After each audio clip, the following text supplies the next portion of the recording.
Hi guys, Crad here. In this video I want to talk to you about the SureFire 2211 wrist light. So this is a very innovative design that SureFire came out with maybe about a year or so ago.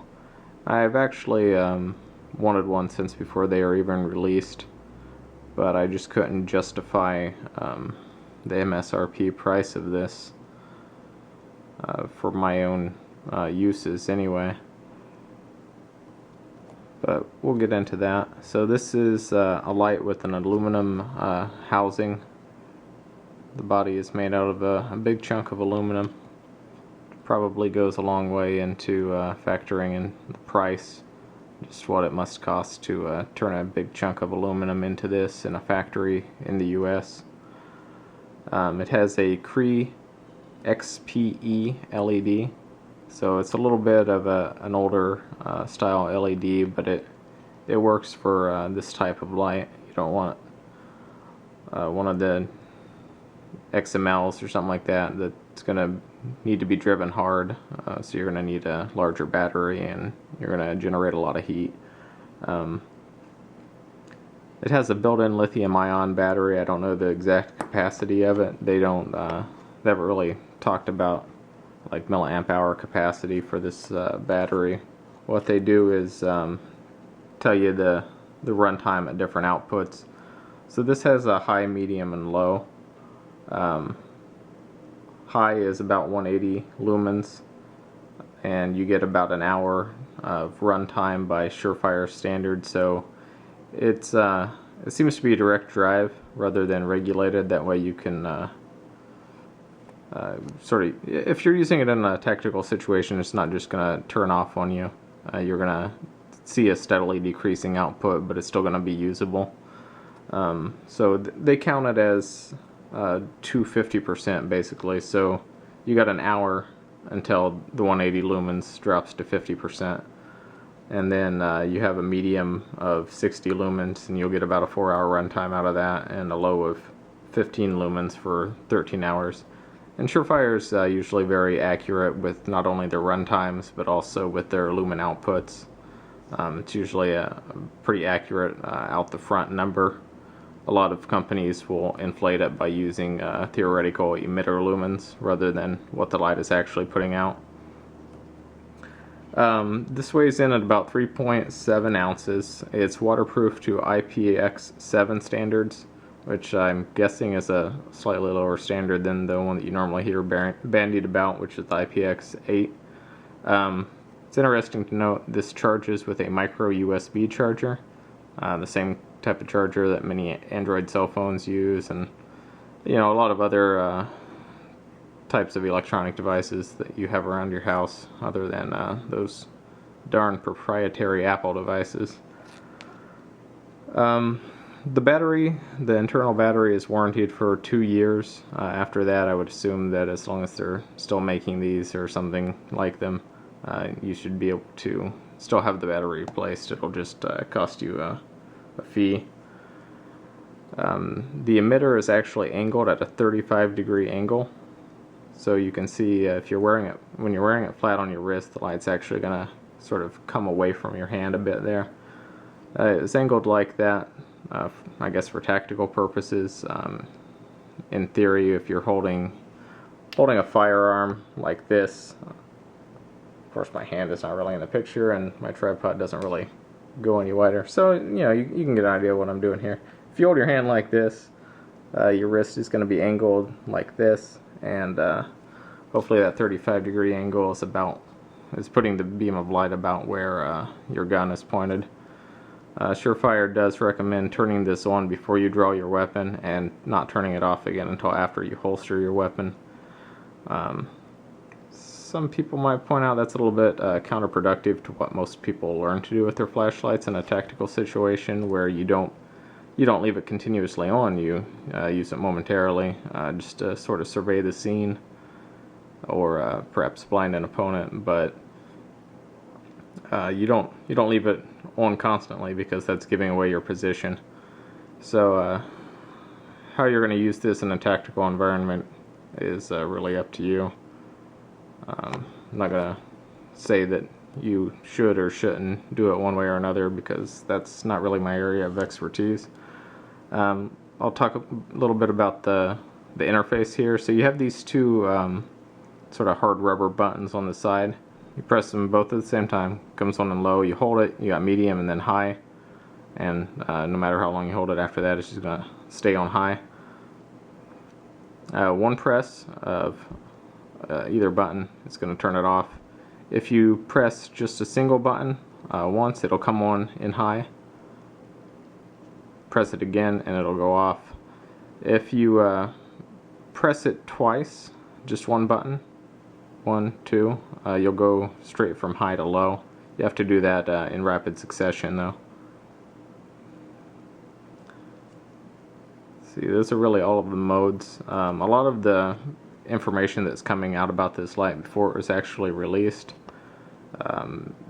it's supposed to have an accelerometer, and you were supposed to be able to program it in such a way that as you draw your weapon, the light will come on, like the motion that you standardly use to draw your weapon would be the motion that triggers the light to come on in high. I thought that sounded like a very interesting technology, and it would have been something that would have been really interesting to see, but it didn't make it into the actual finalized version of the product. There were also images of a tracer watch being built into the body of the light. That would have also been something interesting to see. So you wouldn't be wearing a watch on one wrist and a light on the other wrist. It would have doubled up and maybe seemed a little bit less conspicuous. Alright, so I threw it on here. You can see it does stick out a good bit from your wrist. It is a very bulky item. You might get some questions. Like I said, I've worn this for about 2 weeks. Not many people have really seem to have taken notice of it. So this is my sleeve down here.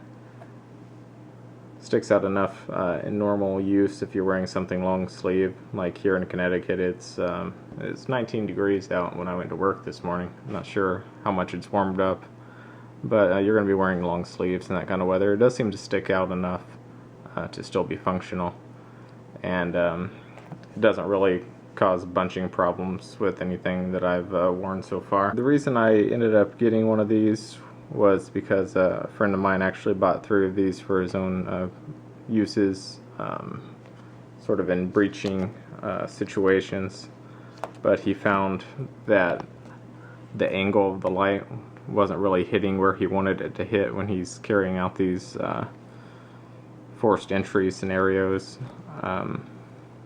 So he ended up selling all 3 of them quite a bit under even the MAP pricing, the market adjusted pricing. So that's really the only reason that I got one of these. I do see where the money that SureFire is charging for these comes from, just in what it must cost to design and build something like this out of aluminum. I do feel like SureFire may have missed the mark a little bit in as far as how big of a seller these are going to be.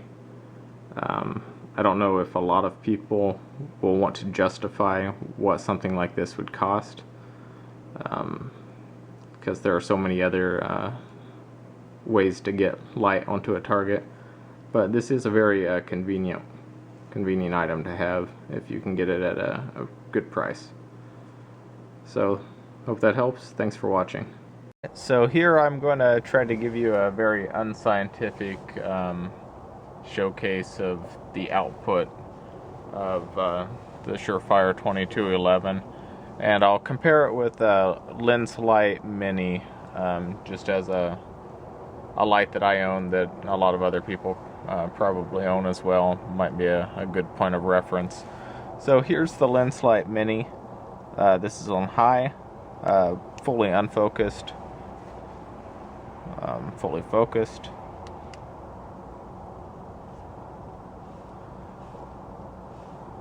This is the lens light on low, fully focused. and on low, fully unfocused. It looks like it's not really picking it up on the screen, so you might not be seeing anything. Like I said, it's very unscientific. I don't normally do beam shots because I'm not very good at it. But I just thought I would try to put this out there for anyone that might be interested. Here is the SureFire 2211. This is on high. So as you can see, it's a cooler tint than the Lens Light Mini, but it's got a good deal of output. It's not a super focused beam. It definitely lights up a very wide area. In reality, it's lighting up a much wider area than what is being seen on the screen of the camera here. Let's do it from low. This is low.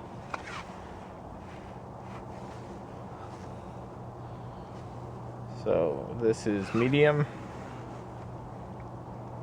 So remember, this would be, I think, 60-ish lumens.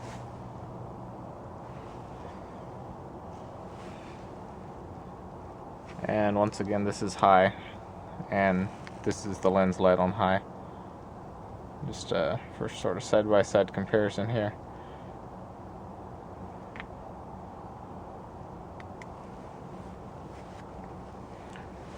So coming at the SureFire wrist light from a practicality standpoint, I can understand why it might not be the best option for everybody.